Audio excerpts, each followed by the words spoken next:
Open up.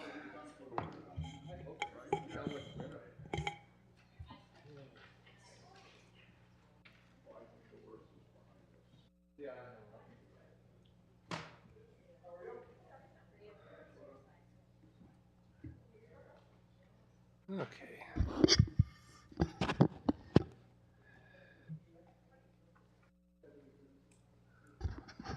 It's a little past 6:15, so we'll call the committee of the whole meeting for February 10th to order. Please call the roll. Alderman Strelchuk? Here. Alderman Talaco? Here. Alderman Meyer? Here. Alderman Hansher? Here. Alderman Bach? Here. Alderman Parrish? Here. Alderman Bratt? Here. Alderman Gebhardt? Here. And Mayor Nurbin. Here. First up, approval of the minutes from January 13th. Move approval. Motion and a second. Any comments on the minutes or corrections? Hearing and seeing none. All those in favor, please say aye. Aye. Any opposed? Minutes carry. On to our only discussion item this evening, speed deterrent and traffic calming. And we've got several of city staff here to support that discussion, and I think Director Lundin will kick it off. I will. Good evening, Mayor and Councilman. We're here to discuss the Speed Deterrence Summit, as we've been referring to it. And while we have a brief presentation, as always, we would much prefer this to be a conversation. So as we go through, if you have questions on anything we're discussing or would like to add anything to the conversation, we're happy to hear it. This topic is before you this evening because the idea of speeding has been through multiple different committees. It is perhaps not surprising that residents can be concerned about speeding, whether that's within their neighborhood or on the surrounding streets, and the potential solutions for speeding are unique. First, it requires a data-driven approach that considers the request itself, an analysis as to whether there is in fact speeding or not. But the committee-level discussion ultimately led to the conclusion that the city doesn't currently have a clear and transparent guide to how speeding concerns are addressed. So the purpose of tonight's discussion is to talk a little bit about the complexity of speed deterrence, to share some of staff's, both from the enforcement side and from the design and engineering side, of what the complexities of speeding issues may be, and then ask the committee of the whole whether this work plan should be added, or whether this item should be added to the work plan, and if so, which committee should review the policy discussion. As indicated, speeding is a complex safety issue, not only from the perspective of whether there is speeding itself. It can increase both the likelihood and severity of crashes. It can reduce reaction time and require longer stopping distances. And obviously, there are greater forces involved when there is a crash. But safety is not just about speed alone. Speed differentials, or having some traffic driving slowly and some traffic driving fast, can actually at times be worse than just speeding. So having over-conservative drivers can also lead to safety issues. And traffic calming measures are complex as well and should be reviewed on a case-by-case basis based on those actual speeding concerns.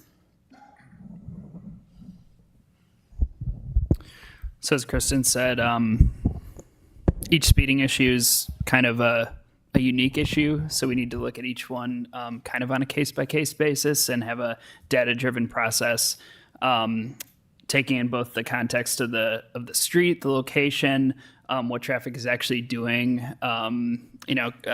PD will talk a bit later about enforcement, and there was some materials in the packet as well about how we've kind of addressed past issues and complaints that have come up regarding speeding, and there's some old packet documents from, I think, public safety. So that's kind of the current operating procedure for addressing a lot of these complaints. And I know we had quite a bit of information in the packet as well, with different kind of like FAQs sort of when it comes to driver behavior and how we would address certain things. So just wanted to give like the high level overview of kind of some of that stuff. So one of the points that we really want to drive home is that drivers will react to how the roadway feels when they're driving down it. We can try to do things when we're trying to affect that behavior, but a lot of that is going to be based on changes to the actual roadway and how it feels, not necessarily. Sometimes signage can work. It has to be the right signage.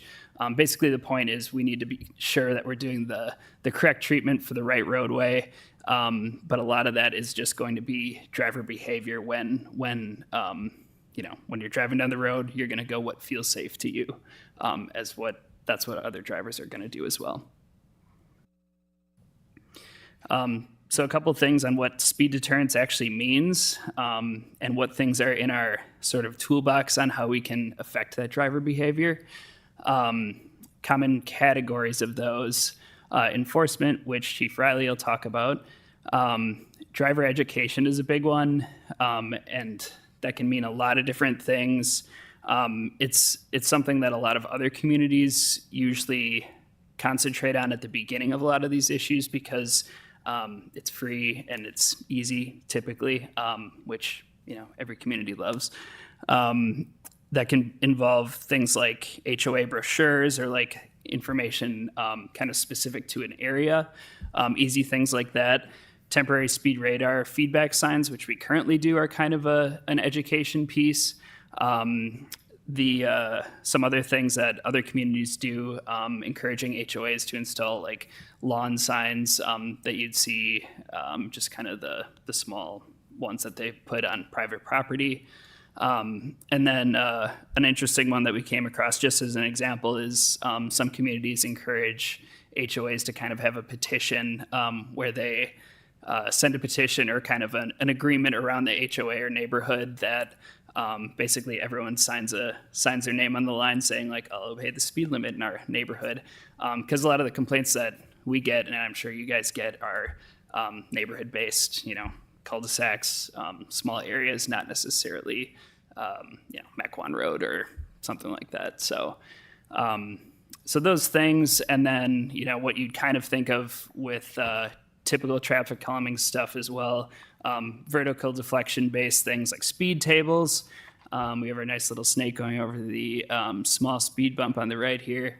And then other things like horizontal deflection measures, curb extensions, changes to the way the driver is perceiving where they're going to have to steer their car. Those things are all things that can affect how fast people are traveling. And then environmental and context-based deterrence. Like I said, people drive what they feel is safe. If there's a lot of pedestrians right next to them, usually people will drive slower. Environmental deterrence, street trees close to the road, making you feel kind of closed in a bit more. That stuff also impacts driver speed. So just displaying some of these things, again, it's not like one solution doesn't fit every roadway type and every situation. And then just a high level, what doesn't work as speed control typically, again, things that we usually get asked, and just kind of wanted to discuss those things because I'm sure you guys get asked these things too. Stop signs for speed control, not recommended for a host of issues. Garners contempt, makes it hard for PD to enforce, reduce compliance, those types of things. Speed limit signs alone, like I said, it's about what the driver's feeling, not necessarily the number on a sign. Kind of a funny anecdote. We've for some reason gotten a lot of questions or comments asking to check if their neighborhood has a speed limit sign because they're pretty sure that it doesn't exist in their neighborhood, and there should be one in each neighborhood when you're entering it. And most of the time we do find one just going on Google Street View, and it's just something they just don't notice because they drive past it every day. So along those same lines, these like slow children at play signs that sometimes people want, putting on like a signpost next to the street. A lot of those are typically quickly ignored and kind of contribute to sign clutter and kind of making you less reactive to other signs that we might want people to notice. So I will pass it off to Chief Riley now. Good evening. I'd like to go over a few things that, some strategies and techniques that we use on, Sorry. get a little closer. There you go. That's better. All right. So starting over, I'd like to go over some of the strategies and techniques that we use on a daily basis, if not weekly basis, monthly basis, and other items that we can deploy for the citizens when there are complaints on speeding. One of the things that we do is called directed enforcement. And directed enforcement is a citizen would call, complain about speeding in their neighborhood, in the area. Sometimes it's only one call, sometimes it's multiple calls from individuals in the same neighborhood. So we track those through our records management system. And when officers have some downtime in between calls, they're directed to go over to these areas and sit for 10, 15, maybe half an hour, and track what's going on at these different spots, run radar, and then they track it. In the packet, in 2025, for example, there was 19 directed enforcements. Doesn't seem like a lot because we get a lot of complaints about speeding, right? But we were able to deploy out at those 19 directed enforcements 198 times. So a lot of times that's all it takes to, get the edge off the citizens and slow some people down to, hey, let's regroup. What are we really looking for? We're looking for compliance in your neighborhoods. It's not all about writing tickets, but it is about education and compliance. The other item that we use are temporary speed radar signs, and we began deploying them in 2024. We have 2 of those signs available, and Kristen, DPW, are more than happy to come out and put those signs in HOH areas. We typically deploy those for 30 to 60 days. In 2024, we had 13 deployments. And in 2025, we had 10 deployments. 4 requests were deferred to 2026 due to the early snowfall, but they're a little bit smaller, easier to see in your neighborhood rather than the next one that we get to here. We got the old speed trailer. So this isn't as, it's more for the bigger, longer, straight view roads. You can see it, it's a big display screen. We deploy that in, on Mequon Road. I mean, you could deploy it on Port Washington Road. It's just a good reminder. People see it, they do slow down. It's a little bit easier to obviously see there. And then those temporary radar signs in the neighborhoods, if you put this in their neighborhood, it's kind of a big thing in their front yard. So we try to stay away from that, and that's where those temporary speed radar signs do fit in. But it takes a little bit of time to get this out, but it lasts up to 2 weeks, and we've had good feedback on it. So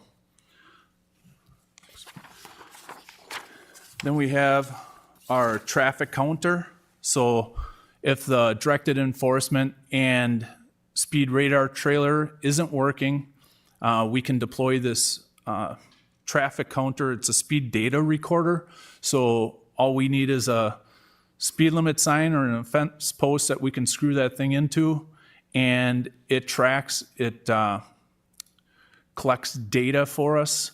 So if an individual is complaining about speed in their HOA, neighborhood, and there's a decent length of roadway where it's not fluctuating speed, we can get good data.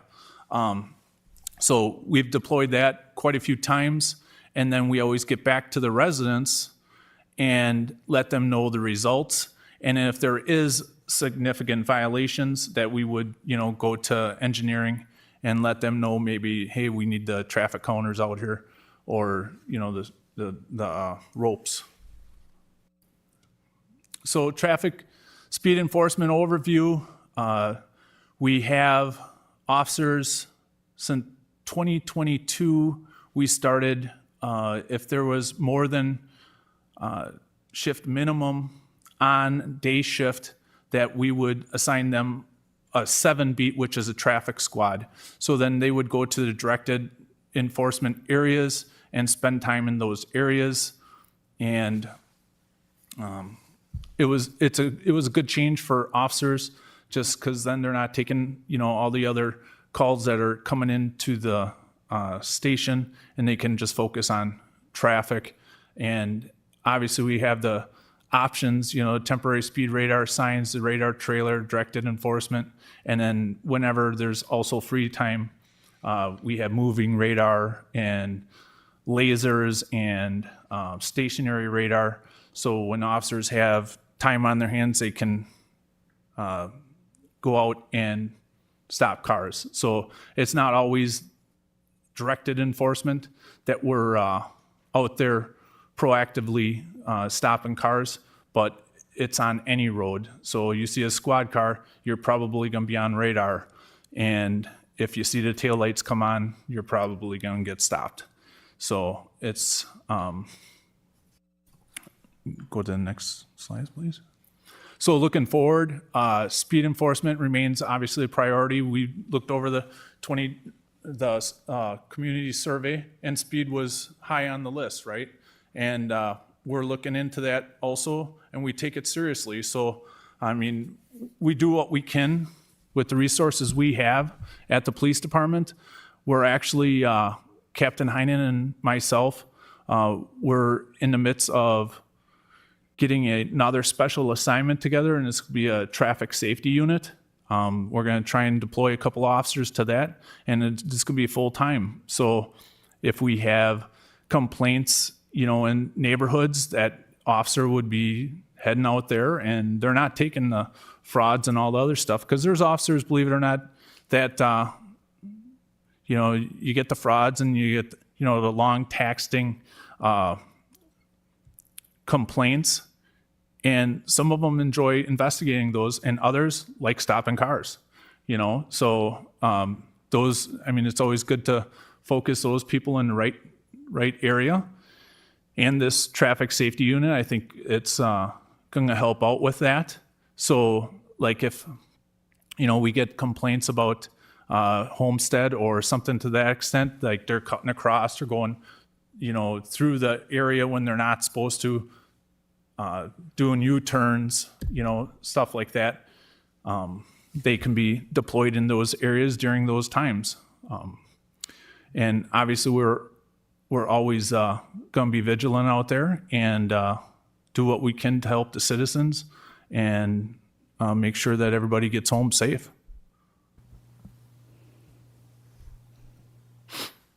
So why are we as staff here? Again, at the most recent committee discussion, we concluded that neither residents nor you as elected officials have a clear, transparent reference for how speeding concerns are addressed at the city. So as a staff, we recommend we would generate a guideline that would be followed when evaluating concerns so that everyone can understand what the process is and ensure that each one is treated by the same process and same criteria, while also acknowledging the complexity of the individual nature or concern or location.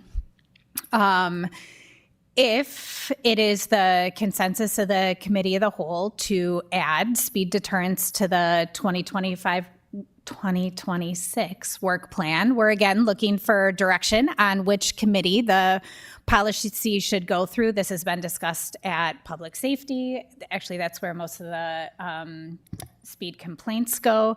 It's been discussed at public welfare. We have a long history at public works. So trying to determine which committee should oversee the policy analysis if you decide this should be added to the work plan, and then providing feedback to staff on those elements that should be included in a speed deterrence guideline.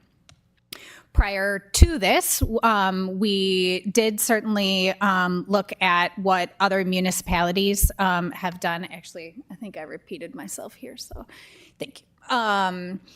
We did contact other municipal staff. This is certainly not an issue that is unique to the city of Mequon. Cole and I were at a conference today and in fact talked to several counterparts about how they address speeding concerns in their municipalities. So we have other examples that we can build on and some good content on lessons learned in terms of what they have found to work and what not to work. But certainly we have a wealth of information to build on as well. We just certainly think that we owe this clear, concise, and transparent communication in terms of how speeding concerns will be heard and potentially addressed depending on what the data and analysis reveals.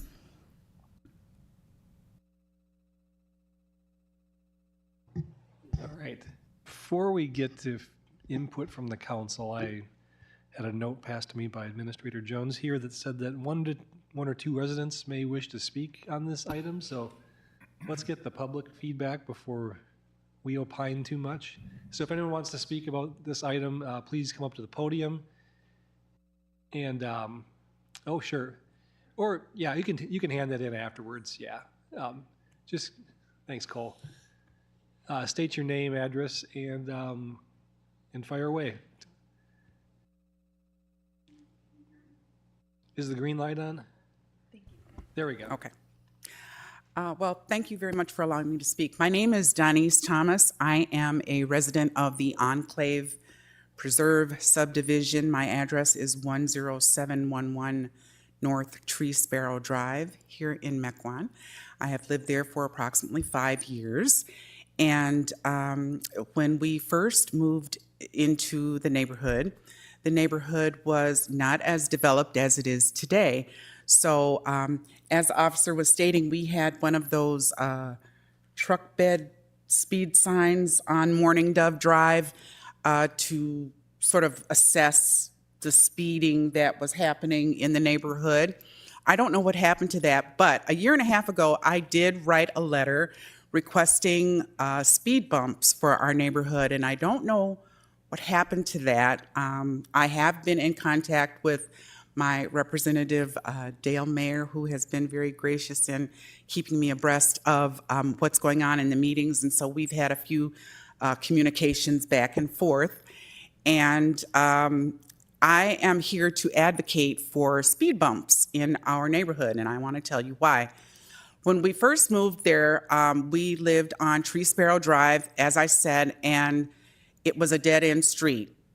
Since then, as of about, I want to say last summer, Viridian extended Tree Sparrow Drive to the south, which means that it's no longer a dead end, and we have traffic that can flow all the way from, off of Mequon, off of Wauwatosa Road onto Morning Dove, down Tree Sparrow, and then back onto Wauwatosa. So now it's an open neighborhood. There's no cutoff. There's no more dead end anymore. With that, that means that we now have increased traffic on our street that we did not have before. And we have no less than 15 children on our street, all under the age of, I want to say, probably 11. And although none of those children are mine, I am still a very concerned neighbor about the safety of those children. And so I am advocating for speed bumps to be put in on our street. I also took around a petition to the entire neighborhood and had it signed and submitted that to Mr. Mayor as well. So that should be in the record somewhere. And I think we had a unanimous agreement that speed bumps would be a great addition to our neighborhood. By the way, our neighborhood is a neighborhood where the average sales price is somewhere around $900,000. So we're talking about a neighborhood that very much values the safety and, what's the word I'm trying to say? The safety and enjoyment of its residents, and especially the children, from them getting dropped off, from the bus. A lot of people walk their dogs, people walk their babies in the stroller. There's a lot of pedestrian traffic on our street.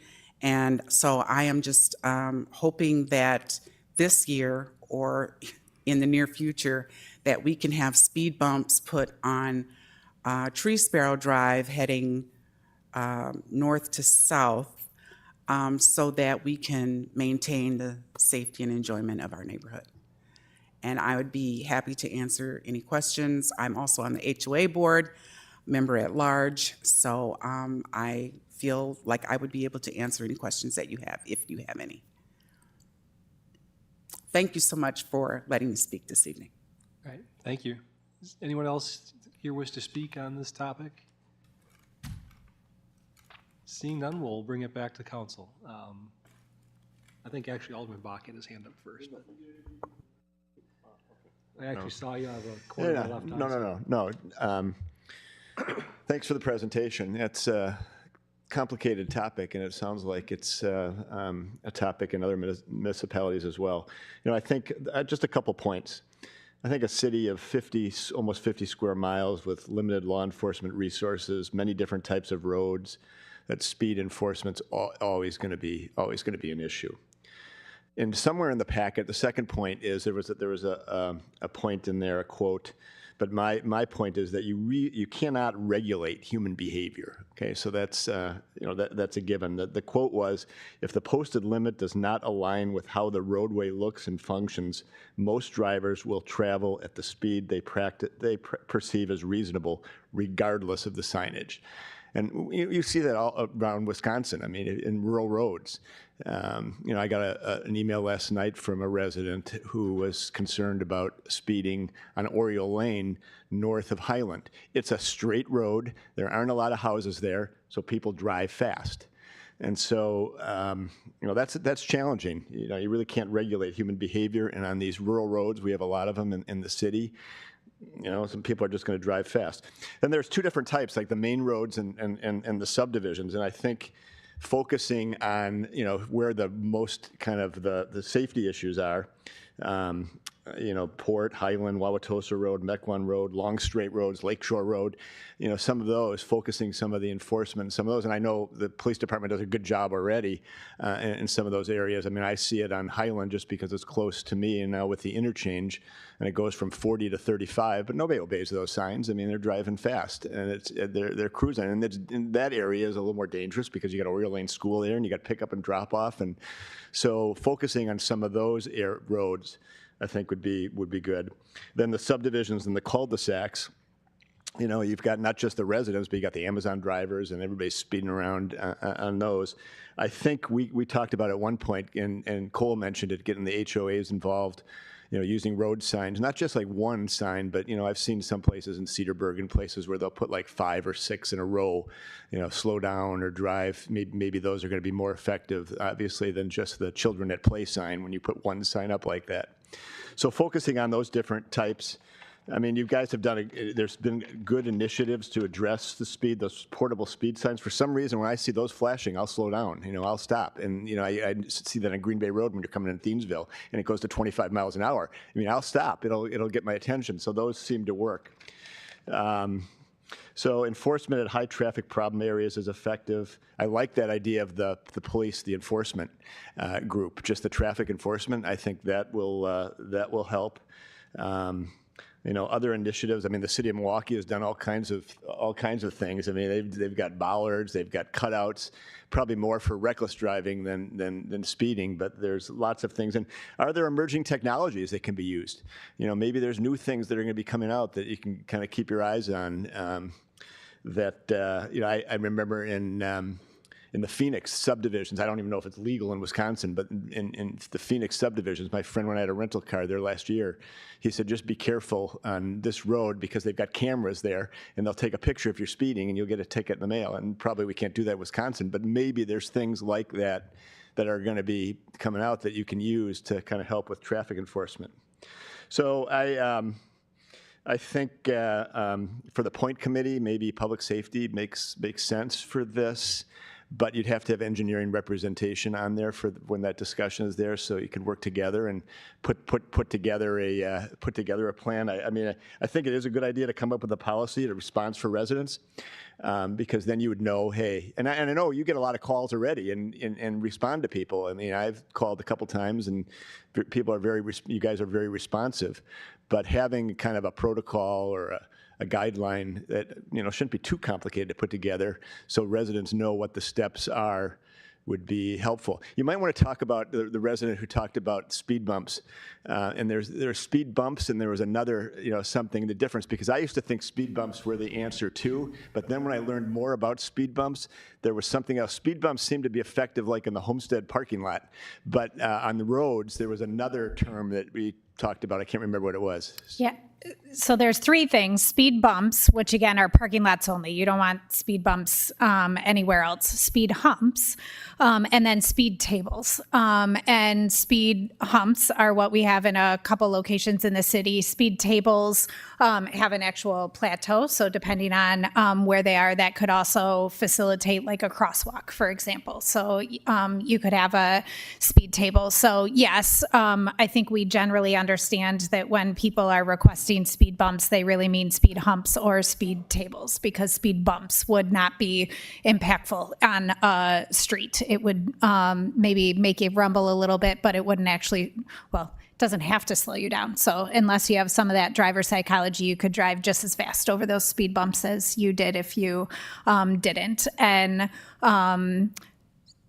while many of you have heard my concerns with speed humps, not only as it relates to emergency response and or our concerns for maintenance and snow plowing and things, that's one of those that we would want to evaluate on a case-by-case basis, because a single hump is never the answer, because unfortunately studies show that traffic on either side of it is just faster. And so what you actually have to have is a series of speed humps or speed tables, which is not only more expensive, but again, just extends that maintenance concern and issues beyond what that is. And we, while not popular, can always have the discussion about having different requirements on public roads versus private roads, because when you have city resources that are otherwise plowing and maintaining roads with speed bumps versus those HOAs that fund their road maintenance, then we could make different decisions.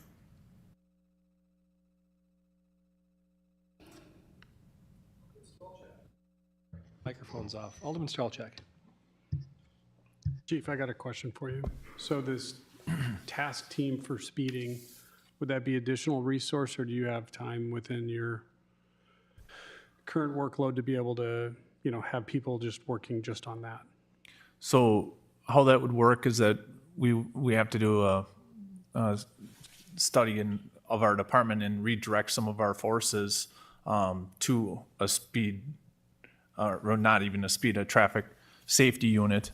And it's more getting 2 or 3 officers involved in it. And that's what they're going to be doing full time. It's like a special assignment. We have special assignments for acting detective, school resource officers, that sort of thing. But I think the traffic safety unit could be utilized, and we just have to direct some of our officers and figure out how we can cover the gaps and have this work out. So we're in the midst of that right now. I'm going to be really pointed with a couple of my comments, and it's not reflecting on the fact that I know that you care about, being a good advocate for the community and community safety.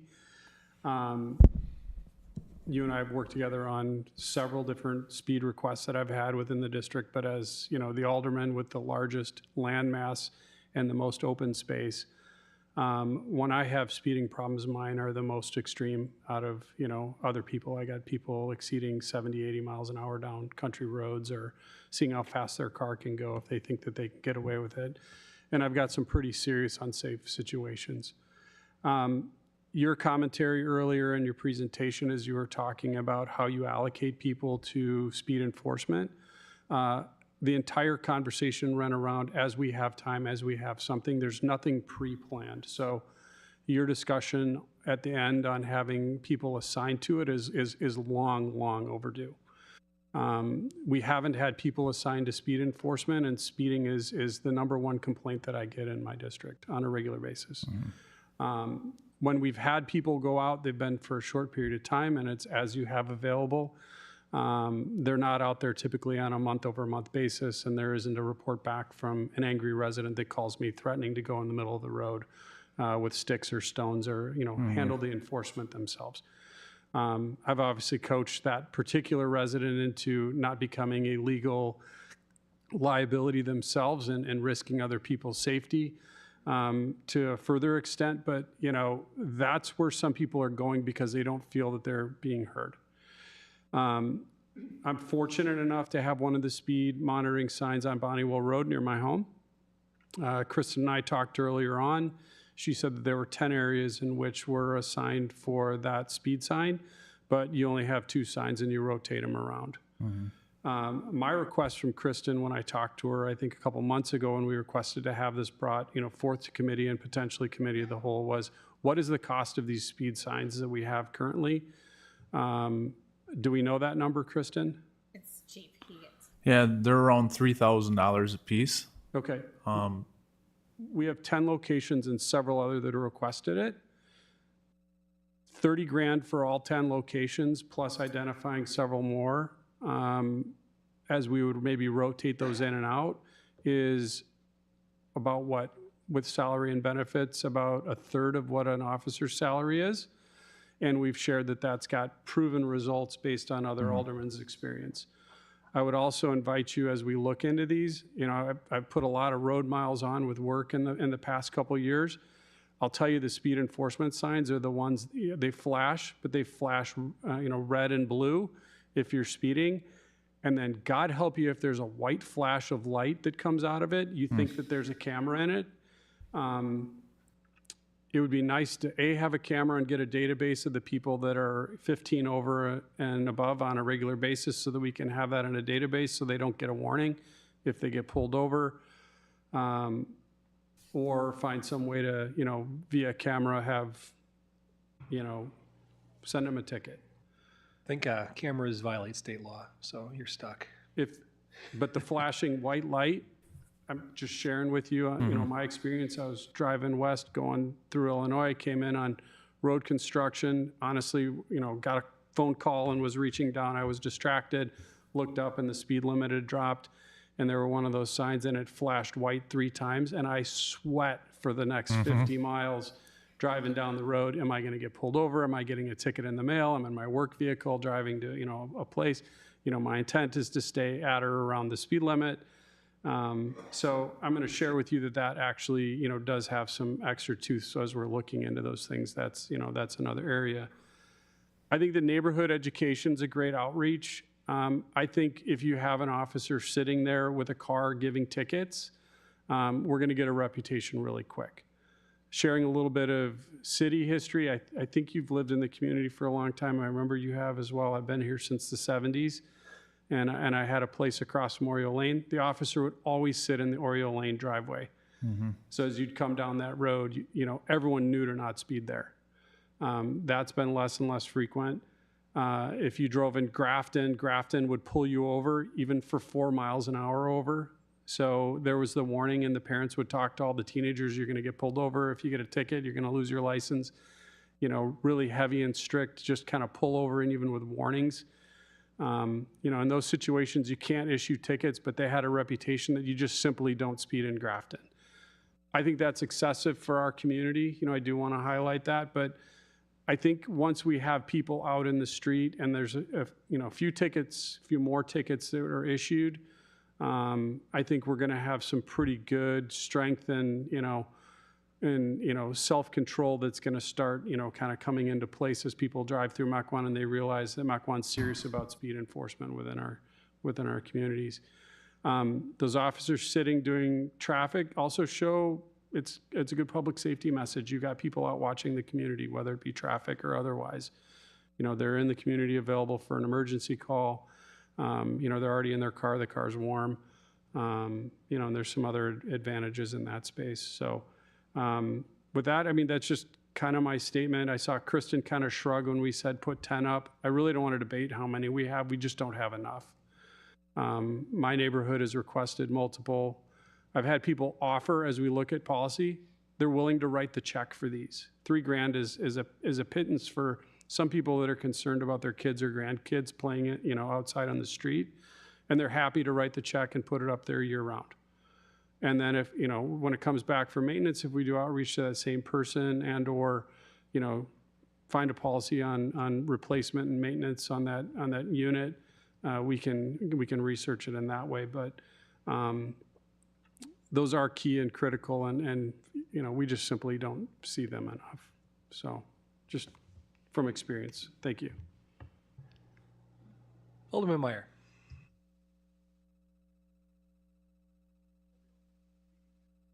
We all know that speeding has been an issue for years, and I do appreciate the efforts that the police department does on a daily basis with doing that. I know that's a limited amount of resources. And also, Public Works for, trying to get some traffic calming things going on. But, I think it starts out, and this is just a little sidelight, I think it starts out with the fact that some stuff in the future is, from now on when we're doing planning subdivisions and that, we should no longer have any straight streets inside there. They should be curved or have chicanes inside of it. I know that the developers want to maximize their yield that's in the area, and so a straight street is for them is the best. But I think that planning should start with that and make sure that any future subdivisions that we have don't have those straight streets like we have in some of the older ones and some of the newer ones too. That's just problematic for it. One of the things, we've been talking about speed for, like I said before, for a number of years. One of the things I wanted to accomplish when I brought this back up about 5 months ago in public welfare, due to the fact that we did have some input from some residents in that and a request for a speed hump. And what I wanted to get accomplished at that time was to find if there was a clear procedure for residents with complaints of speeding. Now, there is somewhat that, get a hold of the police department and they'll do their thing with that. But is there a regular procedure that is somebody can follow and can get that accomplished through it? Do we have a place for that right now? I think we kind of got like a quasi thing, but I don't think we have anything that's in stone, that we can get the residents started on a process for putting in calming devices or speed humps. So I guess instead of going back and forth on all these things, and I appreciate what everybody's done, I guess the main question is that, does the city of Mequon want to pursue the fact of installing speed humps in areas under different criteria or not? I mean, we can go and study it forever and ever and ever, but the process should be is that, first question is, do we want to or don't we want to? And if we don't want to, it should be a clear indication to all the residents we're going to do everything else we possibly can except for that. And then we're not going to install them because of these reasons. If we are going to install them, which I think in some indications, some areas is a great idea to do it, there has to be the procedures, there has to be the requirements, there has to be a whole mess of things that happen before that is allowed. But if that criteria is met, we don't fight the fact of having it anymore. We install the speed bump for the residents inside of that area. You have to get approval by the fire department, you have to get approval by the police department, you have to get, maybe 70% of the residents inside the area signed up for it, all those different types of things, doing studies beforehand like we do for speed and all that different types of stuff. But if all that criteria is made and is met, the city should go ahead and do it if that's what we're going to decide to do. If we don't want to do speed humps, we should just say we're not going to do it and continue on what we're doing and try the best we can. So, that's my comment on it. Let's decide whether or not we want to pursue that, or we can study it for another 2-3 years and keep going in that direction. But let's just decide whether we're going to do it or not first, then set the criteria for it, but let people know we're just not going to do it and try to do something else in that effect for it. Some of the little things that I thought might help, and I don't know what the cost is and stuff like that, but, our major concerns, we do have concerns in highways, and we do have concerns on the major roads and that for it, but our major concerns are in the subdivisions, where we have the kids and we have the families walking, they're walking their dogs and all that stuff. That should be our number one concern inside of it, because that's where we have the majority of our residents inside of it. And so in doing that, maybe we need to have in the bottom of our four-way stop signs inside the subdivisions a little bitty thing in the bottom of it that reminds them this area is 25 miles an hour. I know we don't have any inside of the subdivisions. We don't do that as a standard practice. We have it on the outside of them. When we're approaching inside of it, there's nothing on the inside to remind people. And the people that are speeding inside these areas are either ignorant of the law, they're just not attentive to what they're doing inside of there, or they just don't care. And some of that stuff those people have to constantly be reminded of the fact that it's 25 inside of this area, and I think if a cop sees somebody doing 30 miles inside of it, they should be pulled over and just written a ticket up right away, and that word gets out awful fast, as Alderman Strelchek said. That's my comments on it.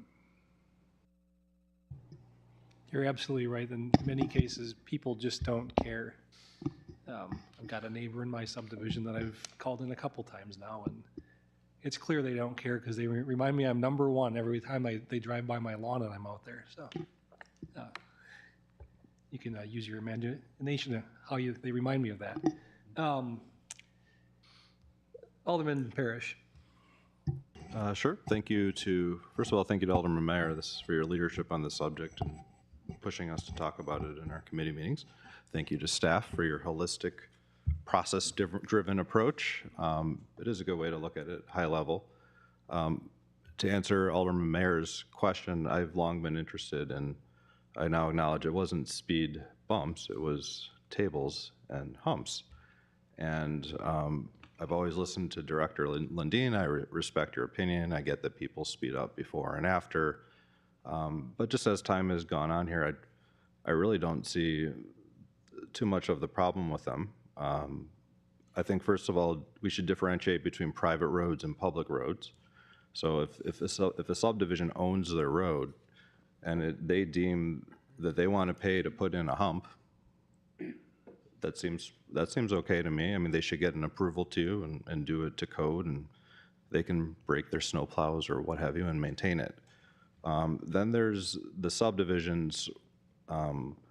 What's interesting with whether it's a subdivision with an HOA or without an HOA. And what's interesting with these subdivisions is I often get people with conflicting opinions about what to do, whether like some people don't want the speed bump and others do, and others want signage and this and that.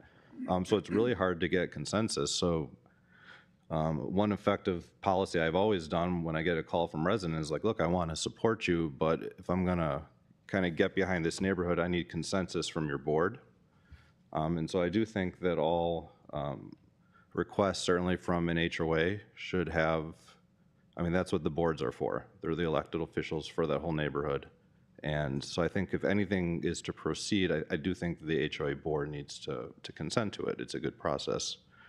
I don't see the problem with the tables. I guess I'd like to learn more information about like what are like the extra costs of, are we gonna have to replace these humps every couple of years?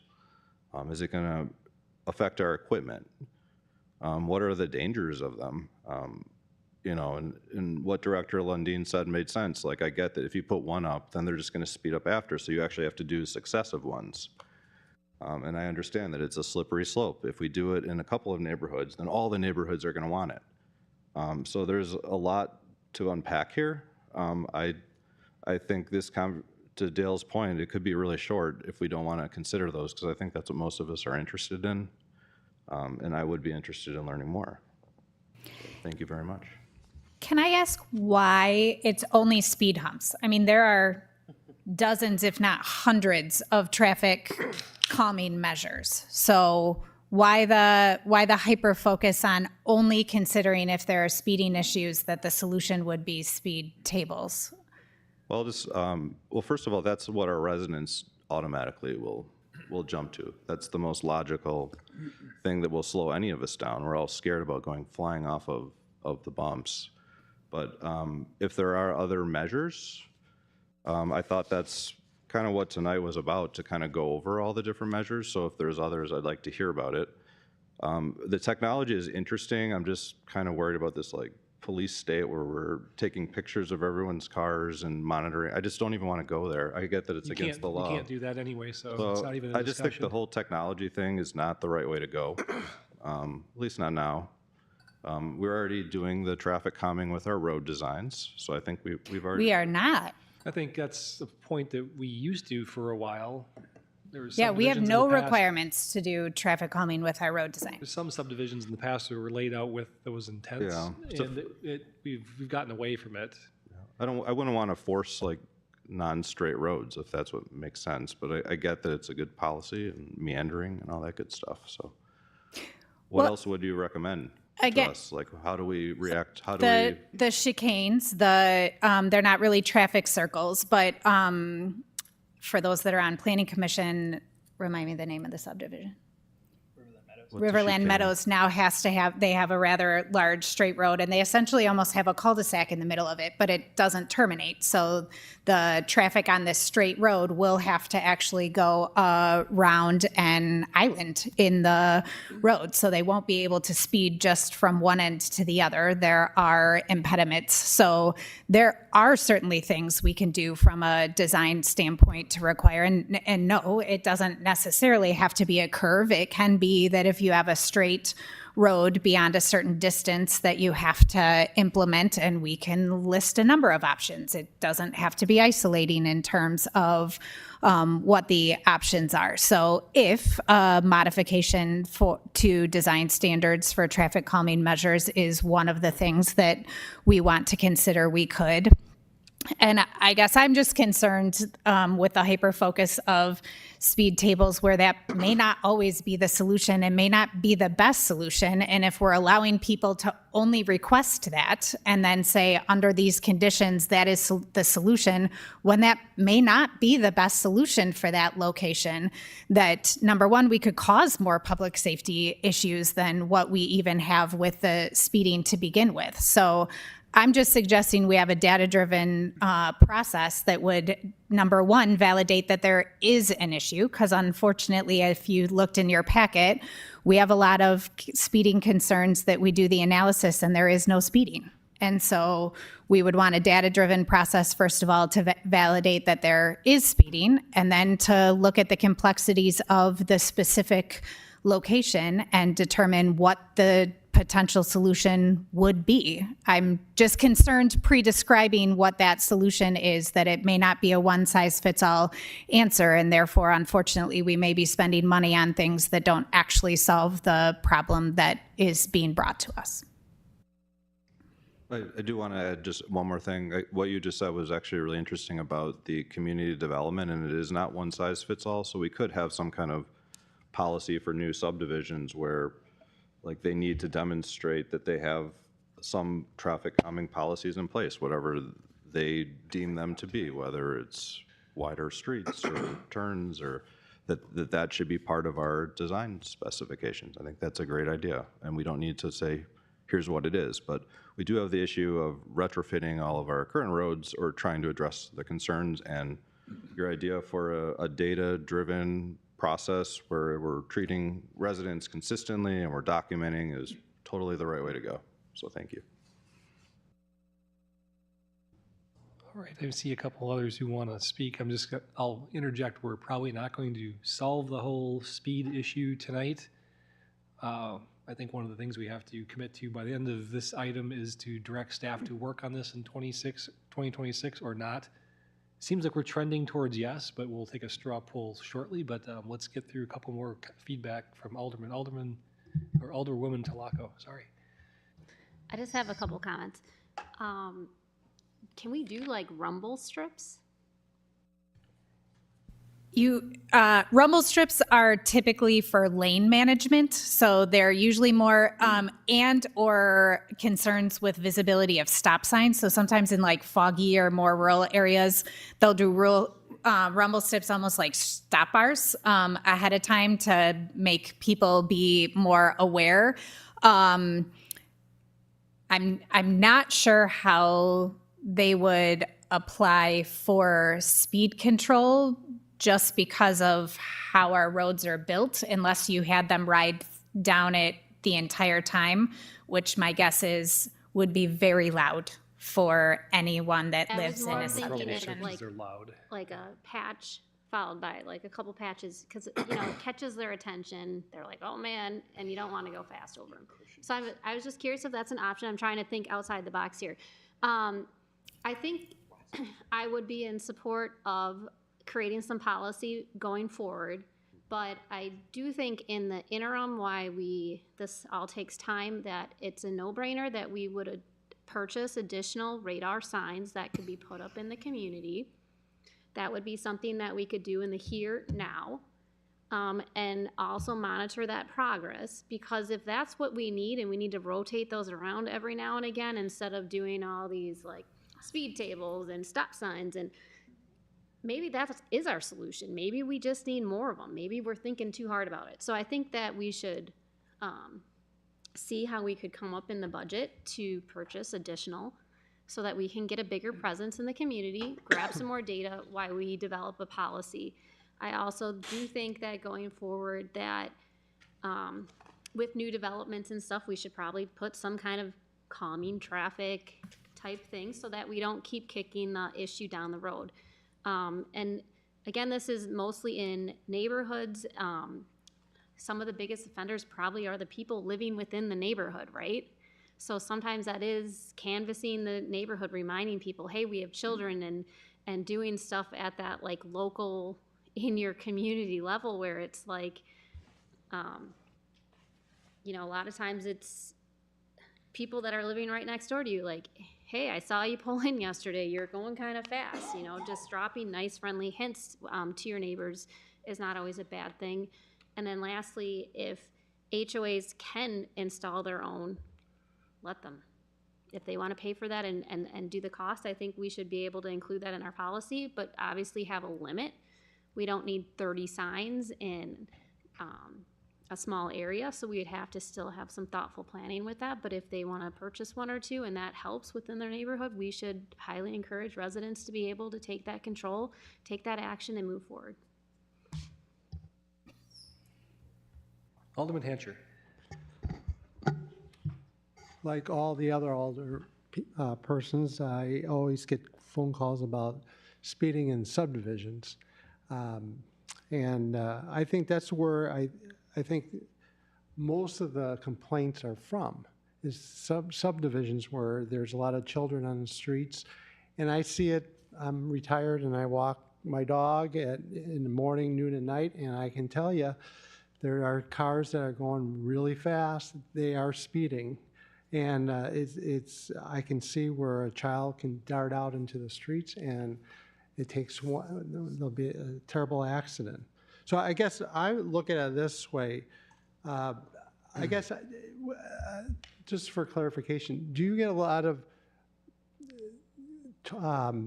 comments or complaints about speeding on Mequon Road and Swan Road and those type of open roads, or is it mainly in residential areas? Where's the biggest concern you see? Is it the big streets or the residential areas? I think it starts with the HOA, you know, areas, the subdivisions. The bigger roads, we have officers on them, you know, 24/7.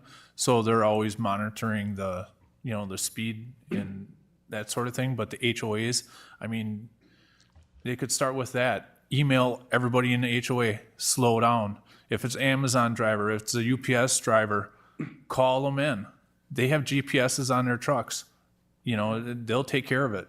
But email, I suggest, you know, I think it would help. Yeah. And that's one of the things I used to represent, that were this woman lives, I used to represent that. It used to be part of mine, and I used to get phone calls from residents in those subdivisions, like the Highlander Estates and so on. And I said, well, one of the things I suggested was talk to the president of HOA and talk about sending emails. I think it needs more than just that, because it doesn't. I look at it this way, where the HOA has issue with speeding, and then a lot of times they don't know what to do. So maybe the police department can be like a resource to them, where here are this is the data, here are some strategies that you can try to implement into the subdivision and see if it helps.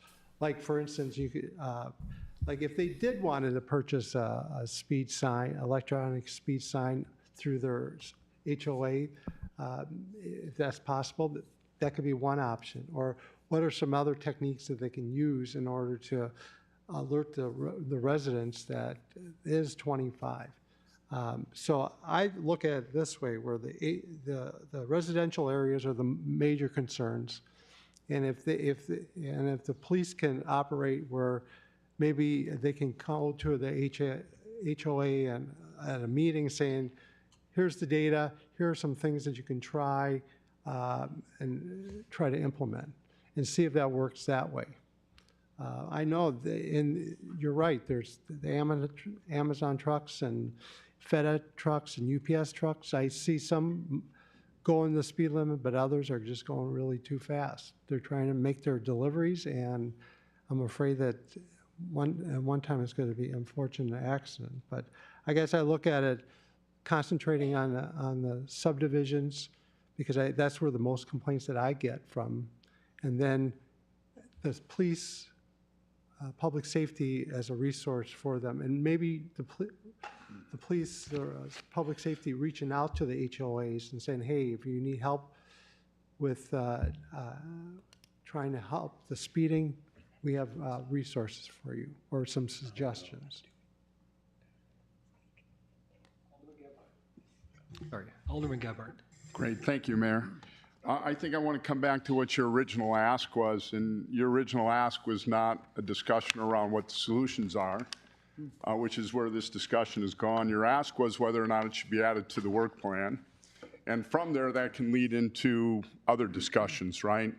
And I know that based upon the packet of information you presented, we've got a pretty good idea of what all the different solutions are that are out there, because they've all been tried over the years. So from where I stand, coming back to what your ask was in terms of adding this to the work plan, I would not be in support of it, and I'm going to tell you why. If you look at the data, again, coming back to the data to drive decisions, I've heard my council members go ahead and say that they've gotten a number of calls. The data that's in front of us in 2025, there were only 19 directed enforcements. That means 19 people, if I understand it right, called the police department to report a speeding occurrence and wanted some help with that, right?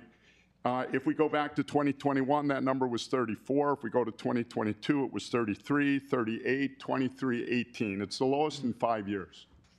So if I look at that data based upon the complaints that are coming into the police department that is responsible for the enforcement of it, it's tough to go ahead and make the argument that this problem is becoming a bigger issue than what it was last year or 5 years ago.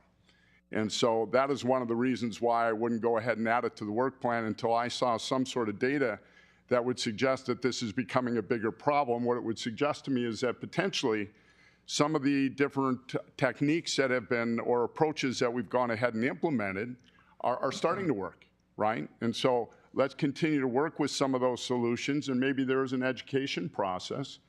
The other piece that I would say in terms of the data is that a lot of this comes from neighborhoods, is what I'm hearing. As somebody that's been the president of a board of 38 residents in a private neighborhood, I've sat through many years of listening to changing signs to 17 miles an hour versus 25, and speed bumps, and a host of other solutions, right? And we've tried many of them, okay? But I would tell you we've tried them with little to no success, okay? The one thing that it always comes back to is common sense. In a small area, we have the ability to understand where that traffic is coming from or going to, is taking that direct to where it is, right? And we as neighbors have to go ahead and police our neighborhood.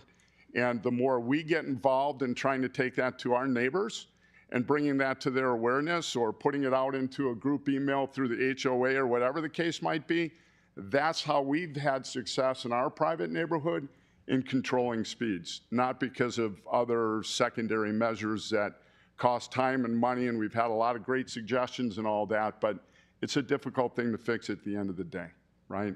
So from where I stand, coming back on whether or not to add this to the work plan, I think we've got bigger items based upon the data that's in front of me today.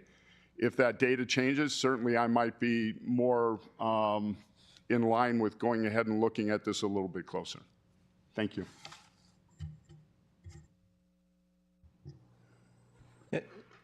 Anyone else before we wrap it up? We got one more item yet on our agenda this evening, so you'll be quick? You promise? Okay, Alderman Strelchuk will be quick. So to respond to Alderman Gebhardt, I agree with a lot of what you're saying. However, residents are tired. They're sick of calling in. You've gotten multiple calls from same residents, and they're just kind of at wit's end. You know, as new people come in and they have new calls coming in. I know that I could have used 10 more calls in the spaces that I called you about this year alone. You know, Highland, Bonnewell, and Friedstadt in specific. I think the speed signs, as we get those, your data is going to be in those speed signs. If we can record with the speed signs what the speeds are as it's recording them and see the delta and find a way to do some kind of a download, at least with a portion of them that are rotated to the high complaint areas, you're going to have your data-driven enforcement. Don't leave it on our residents. This is on our police force and our city to understand. The residents supplement what we do. You know, we're blessed with a lady that came in to, you know, speak out today and talk about her community. You know, if she wasn't here, we wouldn't know what's going on in that community, right? But we should.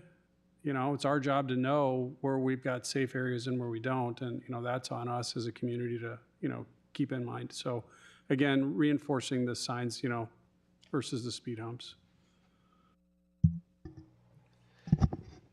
All right, just to kind of wrap it up here, we're going to have to come to a point where we give staff direction, and we'll probably do a straw poll vote to do that. We do have lots of speeding complaints. I don't know why 2025 was down maybe a little bit. But I think as we carefully consider how to address it, we should make sure that the cure isn't worse than the sickness.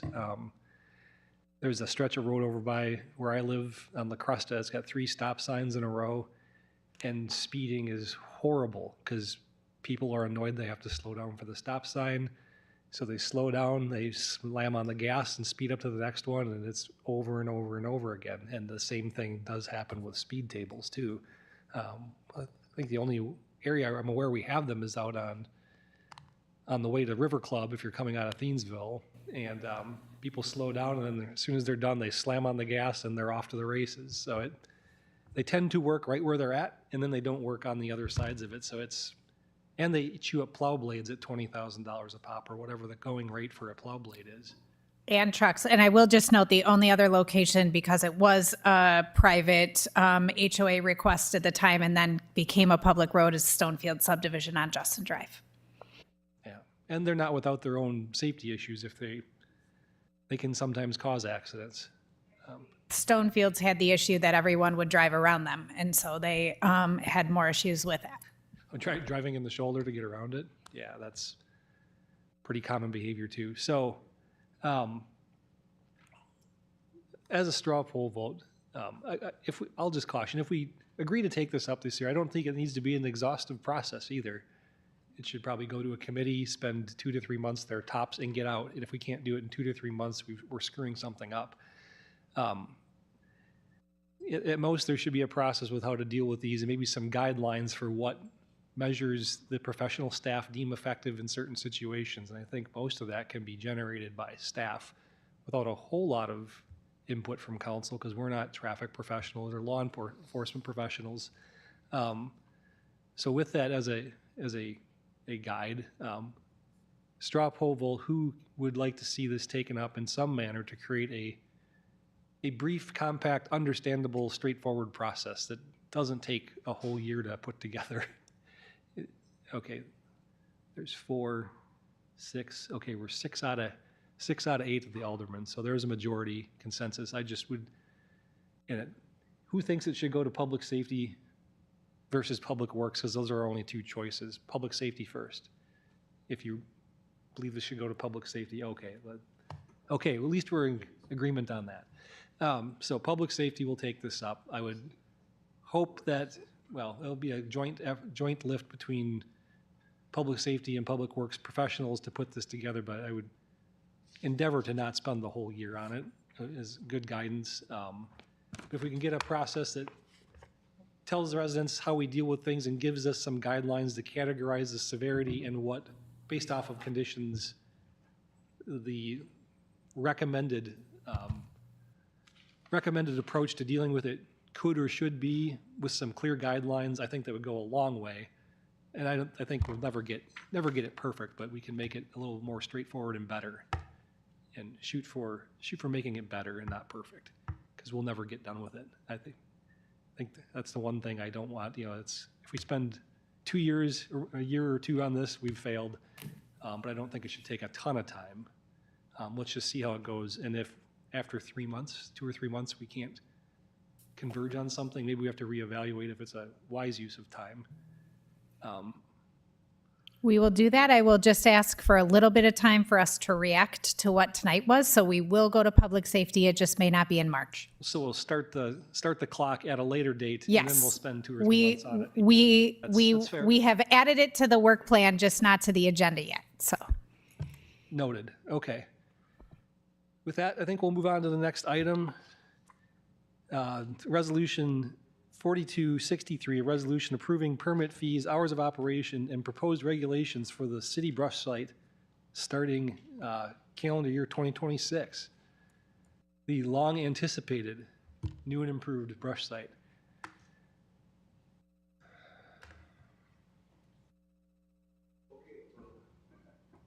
sorry, as we're switching over, I'll give Tim a minute to sit down. As most of you are aware, we have a brand new parking lot and an automated gate at the brush site, which we intend to operate this season with expanded both days and hours of operation. So we're here before you tonight to confirm those days and hours of operations. The fee schedule associated with the new permit costs for those key cards that will open those gates, and the general rules that we will be operating under, the majority of which are the same that we were operating under when we had a human being there. There's just different consequences since we don't have a human that will be monitoring. So, sorry, that was the short version. Did you have anything? Okay. No, that was exactly what I was going to shorten, what I was going to say too. So if you all know what the brush site was, if you've been out there since we've been working on it, it's an expanded concrete parking lot. It's got a nice new chain link black fence moved back farther from the road with an automated gate and a card reader for in and out for brush site access. And then we put in a second driveway for trucking the material out. So we're gonna try to do the brush site 6 days a week, closed on Mondays for our cleanup after the weekend. Start at 7:30 in the morning and go till 7 p.m. And so the resolution that we have is basically three things. It is to adopt new fees to the fee schedule for the brush permits. The electronic permits cost a little bit more than the paper permits in the past. So we're going from $25 to $40 for your brand new permit, $35 for a replacement card, and $30 for a renewal, annual renewal, if you can keep that card in good shape. Then the second item is just adopting that schedule I talked about, 6 days a week, 7:30 till 7. And then the last thing is just basically accepting the rules. We didn't change the rules much at the brush site, but now that we're going to be enforcing them basically after the fact on a camera system, we had to have some penalties, which are basically, on the first offense, we would have you come in and remove whatever you put in the brush site that wasn't supposed to be there. On the second offense, you would have to do that again, but you would then lose your privileges for the rest of the season. And on the third offense, you would lose your privileges permanently. So those are the three things in the resolution. So any feedback on those items from the council? I think it's vastly improved service for the community due to the extended hours, and the cost increase is nominal, and we haven't raised the old fee for quite some time anyway, so. Any other feedback? Alderman Meyer. Just one quick question. So there's no commercial dumping. What do we do for residents who hire a contractor to do that? Now that we don't have a person, we don't have the means to validate that. So that would not be permitted. Oh, so a resident couldn't hire a contractor and give them their card? Not unless they came in the resident's vehicle, because we don't have the means to validate that that contractor is associated with that resident without having the human being out there to validate that. Because the contractor had to go with the resident before, but we don't have anyone out there to validate It's really that. no different than it is now then. Correct. There's no commercial dumping allowed there. No, it was just who brought it to the brush site. Okay. Alderman Strelchak. Commercial dumping was happening before, so my ask for you guys is, how are we going to, how are we going to validate that and enforce that? Are we just going to say, hey, it's a logoed vehicle because some people own landscape companies from their home? Like I know Obendorfer's a community member. He lives in Mequon, has commercial vehicles. So the residents will have to include their home address and register their vehicle to that. So I suppose if he registers his one commercial vehicle, we will probably spend our first year monitoring use to make sure that we don't think we have any commercial dumping. And if we do have concerns, we'll be back before you next year, before next season, with a request for modification to the rules. First, I don't see you enforcing item A for first violation ever. I don't know how you're going to possibly do that unless you catch the person basically in the act dumping something that they're not allowed to. So what we have a license plate camera that's going to be, capturing the license plates as the vehicles enter the brush site, and then we have like a 360-degree camera. So if we see someone dumping a mattress per se in an area, we'll have that license plate. We'd be able to tell the vehicle, and we'll be able to go back to the permit and give them a call. Okay.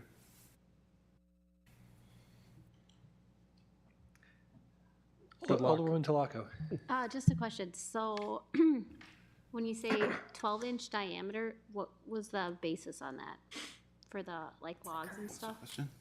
That's the current rule, so that's no different than what it is right now. But let's be honest, we're not out there measuring it. So if it's 12 and a half or probably even 13, it's not going to be a big deal. We just can't put anything larger than that through the grinder. So it has to be smaller than that.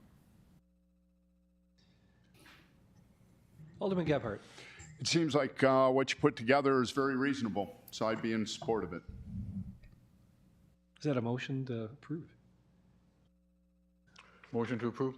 Second. Motion and a second. Any further discussion? I think we got to just see how it goes for a year. Go ahead. At 7:30 a.m. for the start time, how did we come to that? Because 8 seems a little more respectful to the people that are up and down that road with trailers going back and forth. It is 7:30 now, isn't it? People aren't permitted to work loud and do construction prior to 7, right? What we had with the current brush site, on Wednesdays, it was starting at 7:30, and on the weekends, it started at 8. So it's not really a loud process out there. We don't have dump trucks, we don't have commercial dumping, so Okay. we haven't received any complaints. Okay. I will just note, we are asking for a season worth before we reevaluate all of this. So we welcome your feedback. We will track all of it. But if we need to consider making any modifications, we'd just like a season to see how it goes. And then we can adjust anything that we need to. Perfect. With that, all in favor, please say aye. Aye. Any opposed? All right. That brings us to Committee of the Whole Planning Calendar. In the interest of time, let's make comments to that offline after the meeting. Is there a motion to adjourn? So moved. Motion and a second. All in favor, please say aye. Any opposed? We're adjourned, and we'll immediately reconvene as the Common Council and start with the pledge. Pledge allegiance to the flag of the United States of America and to the republic which stands, one nation under God, indivisible, with liberty and justice for all. Please call the roll. Here? Alderman Strelchek, Yeah, I'm here. Alderman Talaco, Here. Alderman Meyer, Here. Alderman Hancher, Here. Alderman Bach, Here. Alderman Parrish, Here. Alderman Bratt, Here. Alderman Gebhardt, Here. and Mayor Nurbin. Here. We have no public hearings this evening. Next is personal appearances and public comment. Any citizen wishing to address the council on any matter not on the agenda may do so at this time. If you desire to be heard on any agenda items, you may be heard when that item is considered. Please speak into the microphone at the podium. Time limit is 5 minutes. Is there anyone here this evening who wishes to speak on any item not on the agenda? Seeing none, we'll move on to public officials' reports. I've got none this evening. Mr. City Administrator. Mayor, I have no report either. Thank you. All right, speed round. That takes us to the consent agenda. We have 6 sets of board minutes or other staff reports and 4 resolutions. Is there a motion to approve the consent agenda? Move approval. Motion? Second. Motion and a second. All those in favor, please say aye. Aye. Any opposed? Those items are approved. We have no ordinances this evening, and that takes us on to resolutions. Resolution 4263, a resolution approving the 2026 brush site operation permit fees, schedule, and regulations that we just talked about a mere minute or two ago as Committee of the Whole, where it was recommended unanimously. Is there a motion to approve that item? Second. Motion and a second. Any further discussion? Seeing none, all those in favor, please say aye. Aye. Aye. Any opposed? That resolution carries. Next is Resolution 4264, a resolution approving an agreement for municipal prosecution services during FY 26 and 27 with Husband and Fine LLP of Grafton, Wisconsin. This was recommended earlier this evening by Finance and Personnel. Move approval with the note that we did ask that they give quarterly reports on that. Second. Motion and a second with that modification out of the committee. Any further discussion or comments or questions? Seeing none, please call the roll. Alderman Strelchek, Aye. Alderman Talaco, Alderman Meyer, Aye. Alderman Hancher, Aye. Alderman Bach, Aye. Alderman Parrish, Aye. Alderman Bratt, Aye. and Alderman Gebhardt. Aye. That resolution carries. Resolution 4265, a resolution approving execution of a 3-year service agreement for the utility billing, printing, and mailing with Prima Data LLC of Green Bay, Wisconsin. This was also recommended in Finance and Personnel this evening. Move approval with the note that we did ask city staff to look into the opportunity to use the city's nonprofit permit to save significantly on the postage while not Second. holding it up. So it's not part of the item to vote on, but it was direction to staff to look into that item brought up by Alderman Strelchuk. We motioned and seconded on that. Oh, no, Yeah, we but didn't. it's No, not that was the in other the, one. it's not in the contract we signed. So Nope, it's, nope, nope. it's a Yep, homework you're right. assignment, yep. Yep, Just so people understand. just a note. Yep, you're right. Second. Motion and a second. Any comments or questions? Seeing none, please call the roll. Alderman Talaco, Alderman Meyer, Aye. Alderman Hancher, Aye. Alderman Bach, Aye. Alderman Parrish, Aye. Alderman Bratt, Aye. Alderman Gebhardt, Aye. and Alderman Strelchek. Aye. That too carries. On to Resolution 4266, a resolution adopting specific vendors to exceed $25,000 in annualized expenditures during fiscal year '26. Recommendation forthcoming from Public Works this evening. Public Works approved of it, and I move the motion. Motion and a second. For those watching home, we vote on this just about every year because there's a certain number of vendors that are likely to exceed that threshold just due to the normal course of business. But this way, we don't have to have a special meeting if we come across one of those instances throughout the year. So just a little transparency there. Any other comments or questions? Hearing and seeing none, please call the roll. Alderman Meyer. Aye. Alderman Hancher. Aye. Alderman Bach. Aye. Alderman Parrish. Aye. Alderman Bratt. Aye. Alderman Gebhardt. Aye. Alderman Stralcheck. Aye. And Alderman Telako. That carries as well. On to Resolution 4257, a resolution authorizing a donation and dedication agreement with Mequon Mayhem for dugout coverage at River Barn Park. Recommended at the Park and Open Space Board on January 21st, and further recommendation forthcoming from Public Works this evening. Public Works approved of it, and I move the motion. Second. Motion and a second. Any comments or questions? Hearing and seeing none, everyone in approval, please say aye. Aye. Anyone against? I would hope not. All right. That resolution too is approved. And our final resolution this evening, 4258, a resolution authorizing a donation and dedication agreement with Mequon Heat for dugout covers at Rotary Park. Also recommended at the Park and Open Space Board on January 21st, and further recommendation this evening from Public Works. Public Works passed the resolution, and I move it. Who wants to second it? Anyone? Anyone? Second. All right. I was looking for. Motion and a second. Okay. Any further discussion? Hearing and seeing none. All those in favor, please say aye. Aye. Any opposed? That resolution carries as well. We have no specified unfinished business from prior meetings, no specified new business.